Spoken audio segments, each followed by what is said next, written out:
Philippe Desmarais par Marcel Vérité, Romain Simon. Chez Gauthier Languereau, Paris.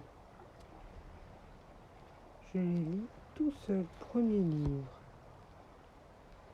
Philippe Desmarais, en 1973. Qu'il était beau, Philippe, le col vert, quand il arriva au Grand Marais, avec sa tête et son cou vert comme le bronze, coupé d'un trait blanc, ses ailes bordées de bleu encadrées de noir et blanc et son ventre gris pâle. Ce matin-là, pendant que le héron pêchait, Philippe voguait tranquillement sur l'eau noire du marais, quand Canette Brunette, dans sa robe sombre, sortit des joncs et se mit à nager en secouant la tête. C'était octobre, le temps des fiançailles pour les canards. Philippe inclina la tête, étendit les ailes pour faire admirer leurs jolies couleurs.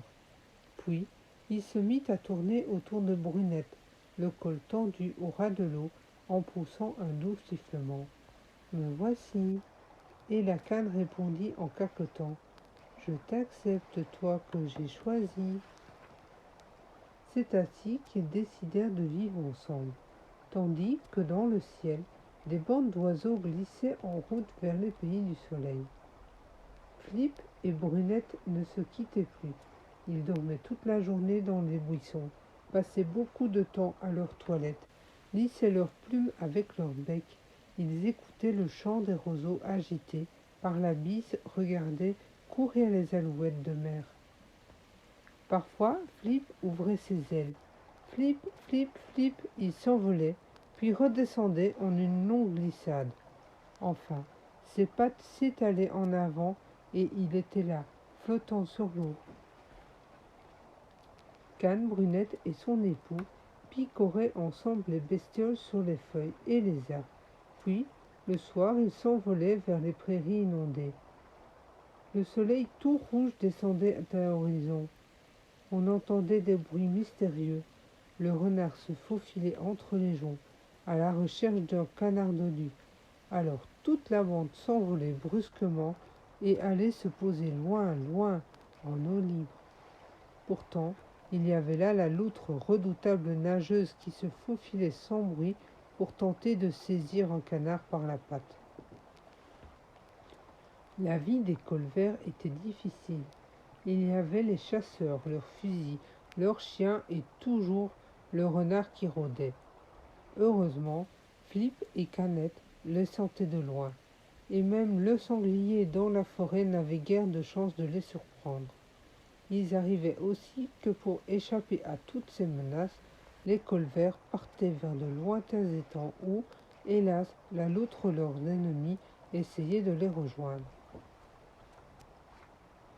Dès la première étoile, Philippe et Brunette volaient vers les marécages où ils barbotaient joyeusement. Une huppe lançait un dernier appel.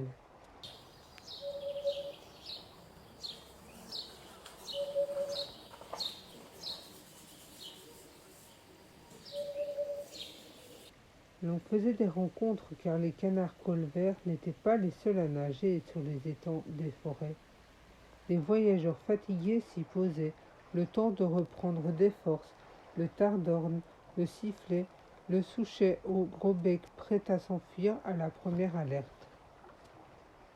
Mais l'automne finit, le ciel gris laissa tomber ses flocons de neige.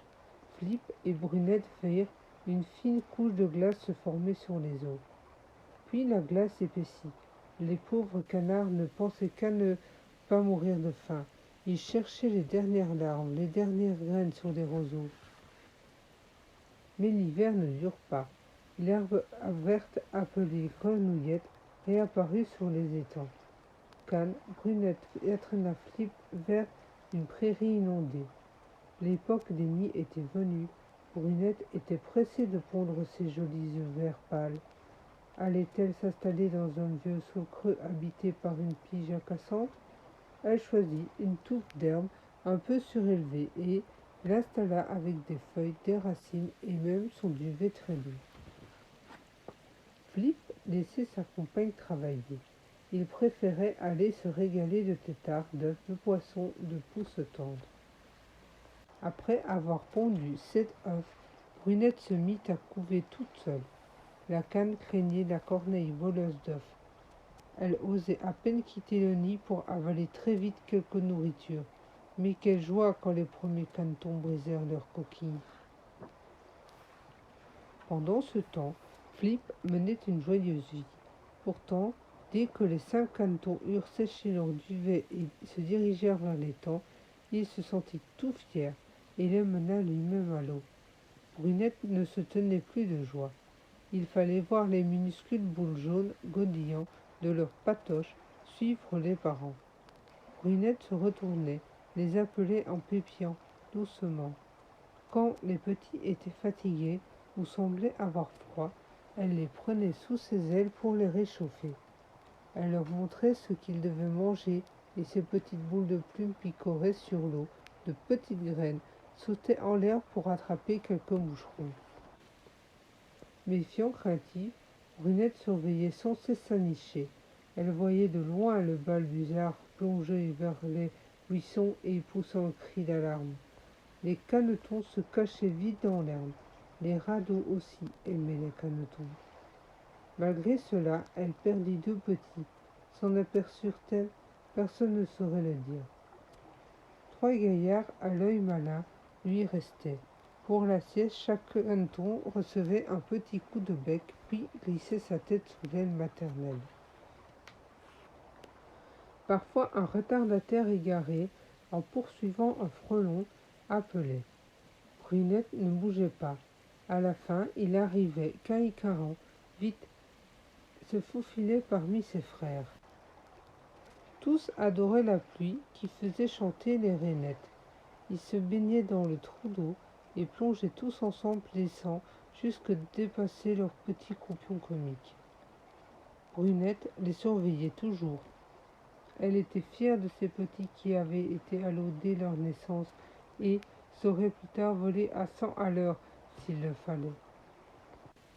Flip était là, bien sûr, mais pas tout le temps.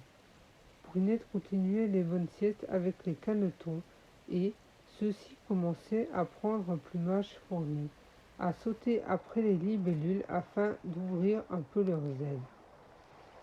Leurs pieds palmés leur permettaient de pagayer dans l'eau. Ils se dandinaient en marchant comme tous les canards, parce que leurs pattes, situées en arrière du corps, rendaient leur démarche peu gracieuse. Quand juin arriva, Canette put enfin se reposer. Ses enfants volaient, et si la petite fille qui cueillait des fleurs au bord de l'eau les avait aperçus, elle aurait vu de superbes jeunes canards. Ils avaient changé de taille depuis 3 mois, et le chasseur les rencontrant aurait dit « Tiens, des albrans !» l'ont donné aux jeunes canards sauvages. Nous les retrouverons à l'automne. C'est en juin que Brunette quitta ses enfants. Flip et sa compagne allèrent vivre des jours difficiles. Tous deux se préparaient à la nuit, à perdre toutes les plumes de leurs ailes. Incapables de voler, ils devraient être très prudents. Tandis que le héron piochait dans la vase quelques anguilles, il était là dans les roseaux, dormant d'un œil, mangeant à peine avant de s'envoler. Enfin les plumes repoussèrent, plus brillantes que jamais. Au mois d'août, le couple connut des jours plus paisibles. La chasse n'était pas encore ouverte. Les graines et les baies tombaient des herbes et des buissons. La vase et les prairies offraient des milliers de vers. Plus beau que jamais, Flip avait repris sa vie indépendante. Les albrans vifs et remuants levaient parfois la tête vers le ciel, comme s'ils attendaient quelque chose. La pluie se mit à tomber avec force et l'on vit passer quelques vents d'oiseaux. Alors, les albrans s'envolèrent et chacun s'en alla de son côté, les uns vers les marais de Hollande, les autres vers l'Afrique. Le troisième fils de Flip décida de passer l'hiver au bord d'une large rivière. Matin Bleu, le martin pêcheur, l'accueillit en poussant son cri de grillon. Cri, cri. La venue du algron ne le gênait pas. C'était l'automne, les feuilles tombaient, et le courant les emportait. Durant plusieurs années encore, on verra Flip et Brunette s'élever dans le calme du soir puis disparaître derrière les grands roseaux. Ce soir, une jeune canne s'avance vers leur troisième fils. L'histoire va recommencer. Pour ceux qui veulent en savoir davantage.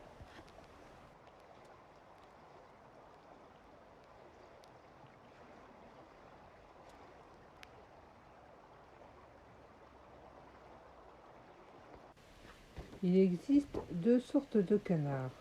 Les canards de surface comme Flip, le colvert et les canards plongeurs. Le colvert est un barboteur.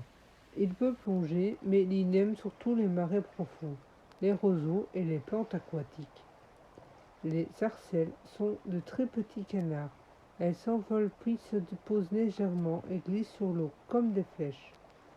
Le canard souchet a un gros bec pour fouiller la vase. Le canard pillet se reconnaît de loin à son long cou mince et à sa queue effinée.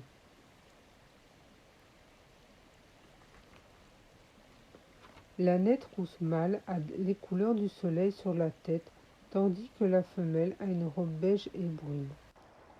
Le funilungue morillon blanc et noir porte une huppe qui retombe gracieusement sur la nuque. Il possède un bec bleu, un œil jaune brillant.